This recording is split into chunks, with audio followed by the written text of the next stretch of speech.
생산과 소비 브로그 시작하겠습니다.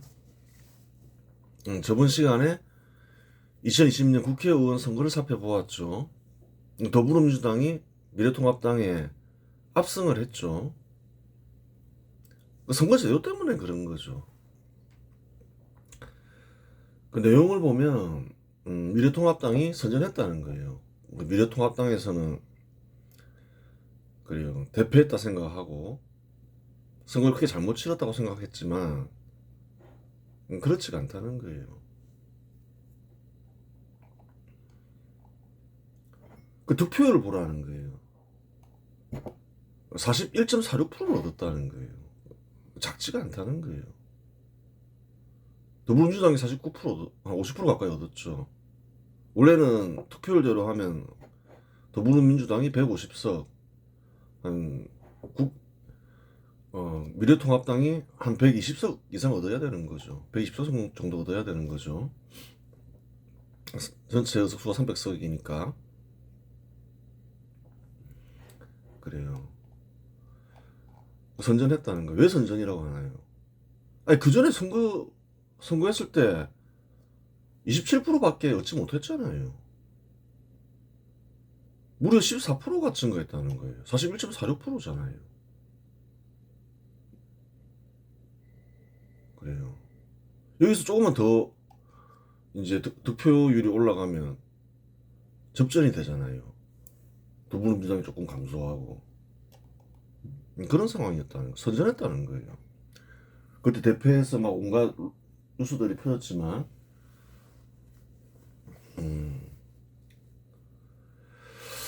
그래요. 그러면 그때 포퓰리즘 정책을 실시했죠. 코로나 사태가 터지고 현금을 살포했어요. 사실은 그것 때문에 이겼다는 말도 많지만 그것도 알 수가 없다는 거예요. 거기에 대한 거부감도 있죠. 그것이 또 잘 생각해보면 결집 효과가 있을 수도 있다는 거예요. 아, 한국 이렇게 가서는 안 돼. 그러면서 하여간 선전한 거는 분명한 사실이라는 거예요. 결집에 성공했다. 결집하면, 그러니까 찐 우파 인사들이 결집하면 한 41%는 나온다. 그렇게 되는 거예요. 그 선거의 원리를 알아야 되는 거예요. 박근혜 탄핵 정국 때 그래, 완전히 분열돼 버렸죠. 해체되다시피 했죠. 해체가 되면 안 되는 거죠. 시간이 많이 걸리죠. 한 3년이 걸린다는 거예요. 결집하는데. 뭐 결집 못했을 수도 있죠. 만약에 민주당이 반시장 행보를 안 하고 정부 행보를 안 했으면 결집이 안 될 수도 있었던 거예요. 근데 민주당이 반시장 정책을 시행하고 반시장 반산업 정책을 시행하고 정부 행보를 하는 이상 반드시 결집한다는 거예요. 그러면 안 된다고 생각하는 사람들이 많다는 거예요. 아, 한국이 그렇게 나가서는 안 되지. 또 정부 행보를 하면 안 돼, 그거는. 그런 사람들이 많다는 거예요. 그러면서 결집을 하게 되고, 결집하는데 흩어졌던 세력이 결집하는데 한 3년이 걸렸다. 그렇죠? 결집한 뒤에는 어떻게 되냐? 이제 접전이 벌어지는 거예요. 그 뒤에는. 그래요. 흩어지지 않게 하는 게 중요한 거죠. 흩어지게 하면, 흩어져 버리면 한 2, 3년 걸리죠. 그런 부분이 있는 거예요. 그래요. 그 다음 보겠습니다. 문재인 정부의 대북 정책을 한번 살펴봐야 되겠죠. 핵개발에 성공한 북한의 수장 김정은은 국제사회로부터 북한 핵무기를 공인받고 북한에 대한 국제 제재의 해제를 원했다. 북한 역시 물자가 부족하여 자급자족이 불가능했다. 한반도 내에서는 아주 오래전부터 자급자족이 안 됐, 자급자족 하면 굉장히 가난하게 살아야 됐다는 거예요. 어떻게 보면 자급자족이 안 됐던 거죠. 그래요. 산업화가 되지 않으면 수출을 통해서 산업화되고 또 수출을 통해서 외화를 얻고 부족한 물자를 수입하지 않으면 그래요. 살기가 어렵다는 거예요. 굉장히 가난하게 살거나 생존이 불가능한 지역으로 바뀌는 거죠. 그걸 알아야 되는 거예요. 2018년 5월 문재인을 통해 미국 대통령 트럼프의 친서를 전달한 김정은은 남북 정상회담의 성과를 바탕으로 미국 정상회담 개최를 적극적으로 제안했다. 그렇죠. 한국이 뭐 국제 제재를 해제할 수 있는 권한은 없으니까 미국을 접촉하려고 한 거죠. 2018년 6월 10일 싱가포르에서 역사상 최초의 미국 정상회담을 가진 트럼프와 김정은은 새로운 공동성명에 서명했다. 새로운 미국 관계 수립, 한반도의 평화지 체제 구축, 한반도의 완전한 비핵화, 우려, 전쟁 포로 및 실종자 유해 송환 등 4가지 원칙에 합의했다. 네, 기본적인 원칙에 합의한 거죠. 하지만 1차 회담에서 비핵화 이행 방식과 같은 실무의 논의는 없었다. 그래요. 뭐 이렇게 하자. 뭐 그 정도였죠. 문제는 실무회담을 꼭 성공시켜야겠다는 바람에 미국 협상에 끼어들기로 작심했다. 미국 회담이 성사되는데 빠져있으면 공적으로 인정받기 어렵지만 적극 해봐야 성사되면 한국 역사에 큰 공적이 될 것이라고 생각했던 것이다. 그래요. 북한과 미국이 협상이 성공하고 북한이 개혁 개방하는데 문재인이 중재를 잘해서 되면 문재인이 공적이 커지는 거죠. 1차 회담 이후 북미 실무협상이 교착 상태에 빠지자 문재인 대통령은 평양을 방문하여 김정은 위원장과 9월 평양 공동선언을 채택했다. 이 선언에서 북한은 동창리 엔진 시험장 및 미사일 발사대 연구 폐기, 그리고 미국이 상응 조치를 취할 경우 영변 핵시설의 영구적 폐기 등 추가적인 비핵화 조치를 약속했다. 그래요. 북한이 솔선수범해서 비핵화 조치를 취하는 모습을 보이면 나머지는 자기가 해결하겠다고 호언장담한 것으로 보인다. 그렇게 보이죠. 그래요. 북한과 미국 사이에 이제 문재인이 이제 중재자 역할을 하겠다. 어떻게 보면 북한과 미국을 설득해서 이제 나름대로 역할을 했죠. 역할을 하려고 했죠. 그래야 2019년 2월 27일에서 28일 베트남 하노이에서 2차 미국 정상회담이 개최되었는데 미국 정상회담은 합의에 이르지 못하고 파탄났다. 김정은은 문재인의 말대로 영변 핵시설 폐기와 미국의 전면적인 제재를 맞바꾸면 이익이라고 생각했다. 영변 핵시설은 포기하겠다고 했다는 거예요. 근데 미국은 그거 가지고는 안 된다 이런 거죠. 왜 그랬을까 생각해 봐야 되는 거예요.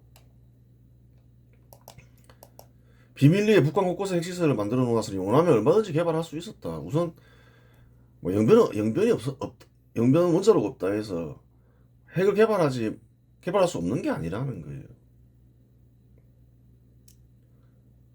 그래도 영변 원자로를 폐기하려고 했으니까 실제로 비핵화 의지가 있지 않냐 뭐 그렇게 생각할 수도 있지만 그렇지 않다는 거예요. 실상 영변의 OMW 원자로는 1980년대에 가동을 시작한 매우 노후화된 시설로 폐기해도 상관없는 원자로였다. 통상 원자로는 40년 정도 사용할 수 있는데 원자로에 따라 수명 연장이 가능하다. 영변 원자로는 흑연 감속로 방식으로 부품 교체가 매우 어렵고 원자로 수명을 연장하는 기술은 고도의 첨단 기술이다. 따라서 영변의 원자로와 국제제재를 교환하면 잃는 것 없이 국제제재를 해제한 셈이 되었다. 폐기해도 상관없다는 거예요. 영변 원자로는 보통 40년 사용하는데 그래요. 2020년이면 2019년이니까 40년 사용했잖아요. 근데 원자로에 따라서 연장할 수 있는 원자로가 있고 연장할 수 없는 원자로가 있다는 거예요. 그래요. 근데 북한의 원자로는 연장을 하기가 매우 어려운 원자로라는 거예요. 지금 고장이 자주 나고 그렇잖아요. 위험하죠. 원자로가 고장 나고 이러면 어차피 폐기해야 될 거라는 거예요. 또 문자로 이제 수명을 하려고 하면 또 고도의 기술이 필요하다는 거예요. 연장이 굉장히 힘든 원자로뿐만 아니라 어차피 폐기해야 될 건데 그럼 폐기하면 뭐 어때요?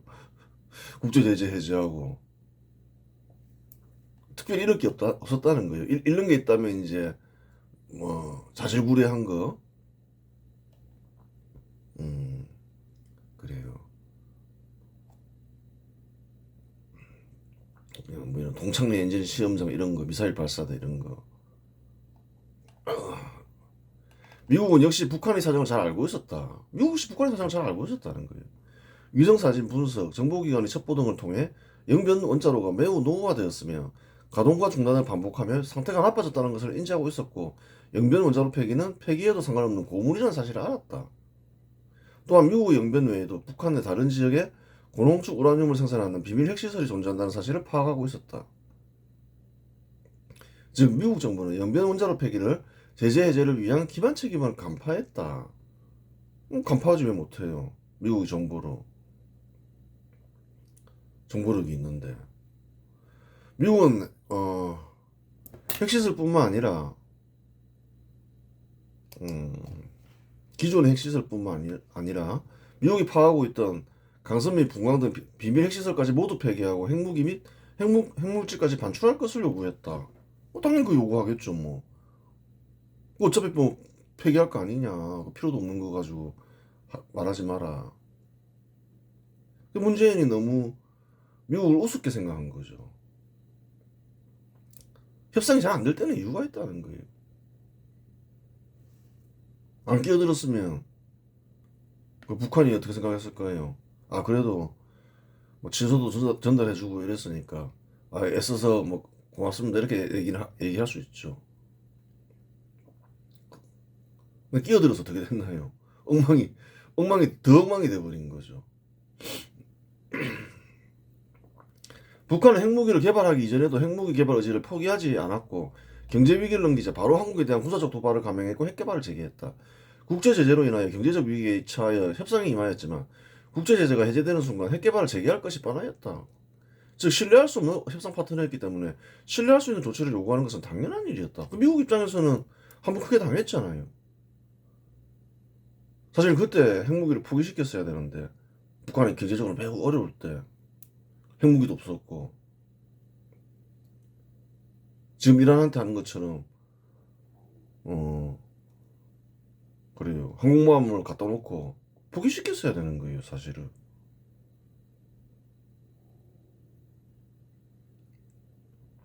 그래요. 이제 핵까지 개발했는데 핵을 포기하겠냐는 거예요. 당연히 안 할 거다. 당연히 안 하죠. 핵이 없을 때도 무리하게 핵을 개발했는데 계획 개방 안 하고. 그러니까 그러면 네가 정말 그 핵을 포기할 의사가 있다면 그 술수 부리지 말고 이렇게 이 정도는 해 이렇게 되는 거죠. 음. 김정은은 문재인 정부가 사기 정부임을 간파하지 못하고 문재인 정부를 신뢰했다. 북한의 평양에서 베트남 하노이까지 가는 데에는 기차로 3일이 걸린다. 즉 6일간 고생할 것을 각오하고 미국 정상회담에 응했던 것이다. 김정은은 잘 될 줄 알았던 거죠. 그래요. 문, 문재인 정부 사기 정부임을 간파하지 못했던 것이지요. 믿었으니까 갔겠죠. 잘 될 거다 이런 생각하고. 그래요. 허탕치고 고생만 하고 돌아온 김정은은 분노가 풀리지 않았다. 열받죠.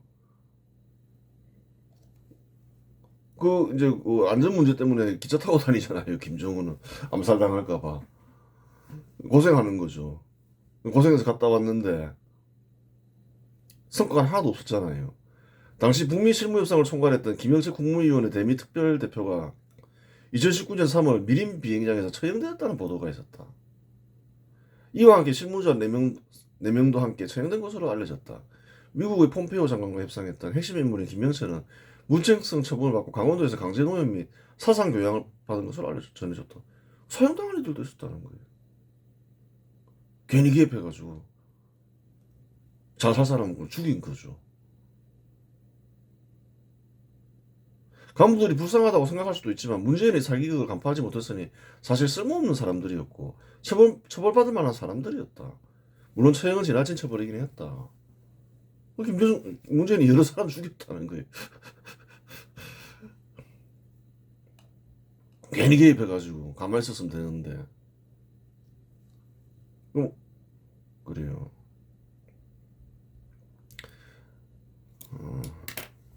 김정은은 문재인도 처벌해야 한다고 생각했지만 처벌할 수 없는 것에 있어서 처벌할 수 없었다. 또한 다른 이유가 있어 문재인 정부에 대한 조치를 취하지 않았다. 문재인은 개성공단 재강동과 금강산 관광 재개를 약조한 것으로 보인다.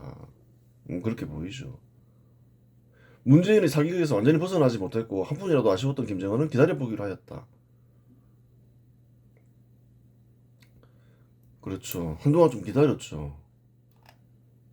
2019년 2월 달에 이제 2차 그래요. 북미 정상회담이 있었는데 한동안은 특별히 그냥 문재인 정부에 대해서 어떤 특별한 비난을 하거나 그러진 않았다는 거예요. 어, 예전에 이제 사기를 간파하지 못하고 있었다고 볼 수도 있는 거죠. 음. 개성공단 재가동과 금강산 관광지 얘기는 문재인 정부 마음대로 할 수 없었다. 이게 문재인 정부 마음대로 할 수 있는 게 아니라는 거예요. 우선 유엔은 북한의 핵 미사일 도발에 대응하여 북한으로의 현금 유입을 막기 위해 강력한 대북 제재가 시행되고 있었기 때문에 그와 같은 일을 하기 위해서는 유엔의 허가가 있어야 했다. 유엔이 지금 제재하고 있는 상황이었다는 거예요. 마음대로 뭐 현금 북한에 송금할 수 있고 뭐 투자할 수 있고 뭐 그런 상황이 아니었다는 거예요. 지금도 그러가지고. 또한 비무장지대 중 남쪽은 유엔군 사령부가 관할했기 때문에 유엔군 사령부가 허가하지 않는 이상 개성공단 재가동과 금강산 관광재개는 불가능했다. 아니 그쪽을 통과해서 가야 될 거 아니에요. 유엔군 사령부가 유엔이 제재하고 있는데 허가하겠냐는 거예요. 그거 마음대로 할 수 없는 거죠. 문재인 정부가.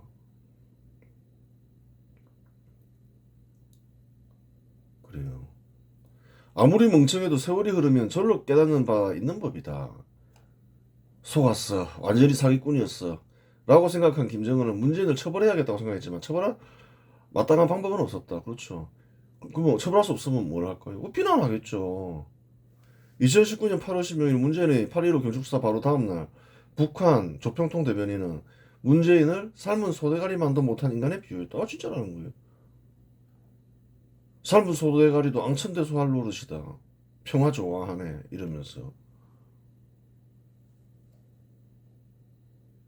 삶은 소대가리에 비유한 것이기도 하고 네가 하는 행동 보면 삶은 소대가리도 그냥 웃겠다면서 삶은 소대가리만도 못한 인간이라고 비유한 거죠.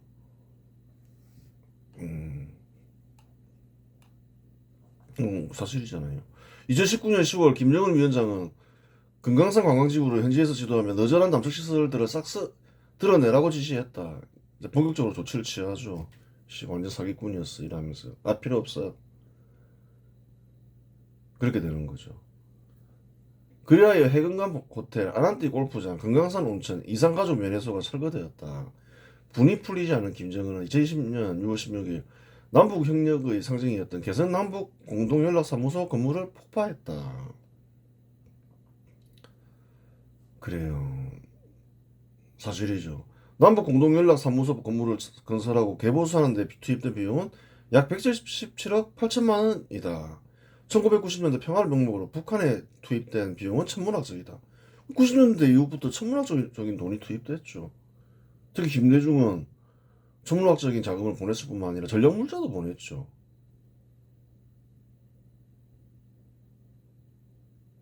근데 다 어떻게 되나요? 돌아온 게 없잖아요. 다 손해라는 거예요. 왜 손해가 나는지를 생각해 보라는 거예요. 향후 북한에 기업의 투자를 유도하거나 세금을 투입할 때는 만일 손해가 발생하면 개인 자산으로 책임져야 한다는 정책 결정자의 각서가 필요하다. 안 되는 걸 투입할 때는 각서 쓰라는 거예요, 이제는.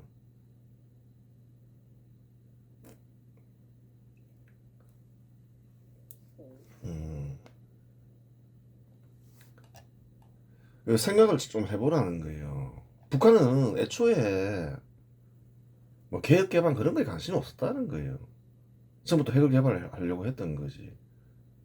아쉬우면 평화 분위기 조성하면서 개혁 개방하는 척하고 또 이제 필요 없으면 위기 분위기를 조성하고 늘 그래왔다는 거예요.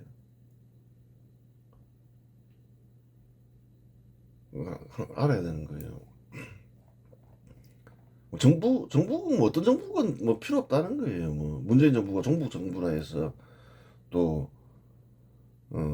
뭐 잘해주고 이런 것도 없다는 거예요. 자기가 필요하면 편한 분위기를 조성하고 필요 없으면 팽한다. 김대중 정부 때도 그랬잖아요. 막 돈도 보내주고 몰래 전략 문자도 보내주고 그러지만 이제 필요 없겠다 싶으니까 월드컵 결승전 당일날 서해교전 일으키잖아요. 그런 국가라는 거예요.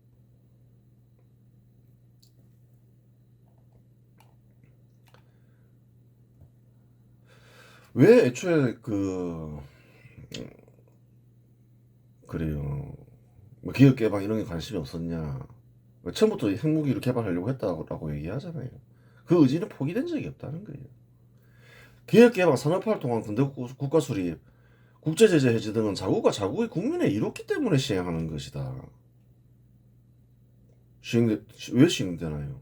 한국이 왜 산업화를 하려고 했나요? 왜 수출을 많이 하려고 했나요?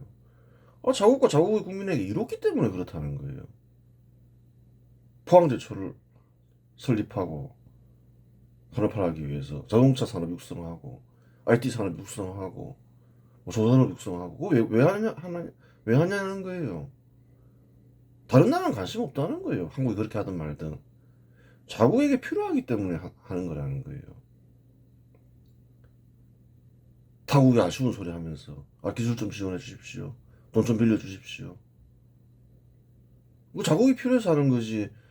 기업 개발하는 나라 중에서 조건을 거는 나라가 어디 있냐는 거예요.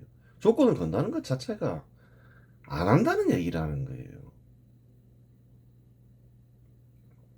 타국 입장에서 북한이 기업 개방을 하건 산업화를 통한 근대국가 수립에 매진하건 국제 제재를 받건 아무런 상관이 없다. 뭐 한국이 뭐 과거에 뭐 대철소를 설립하건 자동차 산업을 육성하건 IT 산업을 육성하건 다른 국가는 관심이 없다는 거예요. 자기들이 필요로 해서 하는 거지. 미국도 자기가 필요해서 어떻게든 투자를 유치하고 산업을 번영시키려고 하는 것이지. 딴 국가가 필요해서 너희들 해. 그런 게 아니라는 거예요. 자국이 필요라고 자국이 아쉽기 때문에 하는 것이기 때문에 개혁 개방 산업화를 통한 근대 국가 수립을 할 때 조건을 건다는 것은 있을 수 없다. 하기 싫으면 하지 마라 하는 거지 뭐. 왜 자기들이 필요로 해서 하는데 자국의 번영과 그래요. 국민들을 풍요롭게 살게 하기 위해서 하는 건데 왜 조건을 걸어요? 한국의 정부 인사들은 미국이나 한국이 더 전폭적인 지원을 하지 않아 결국 북한이 핵 개발을 할 수 없다고 생각하고 없었다고 주장하는데 이는 국민들 사람들을 사기치고 있는 것이다. 무슨 소리냐? 한국의 정부 인사들은 뭐라 하나요? 그때 우리가 더 전폭적으로 지원했어야 했는데 더 장기적으로 지원했어야 되는데 그런 거 아니라는 거예요. 기업 개방을 해야 되겠어. 국가와 국민을 위해서 우리한테 이루와. 조건 안 건다는 거예요. 진짜 할 의사가 있으면. 할 의사가 없으면 조건을 거는 거지. 하기 싫은데 하라는 거 하는 건 얼마 줄 건데 돈 좀 뜯어낼 수 있겠어. 이렇게 생각하는 거죠. 조건을 건다는 말 자체가 개혁개방 산업화를 통한 근대국가 수립을 부정적으로 보고 안 하겠다는 말인 것이다. 핵 개발을 할 것이다. 더 달리 얘기하면. 우리 그런 거 안 해. 이 말인 거예요. 그래요. 이번 시간에 여기서 마치겠습니다.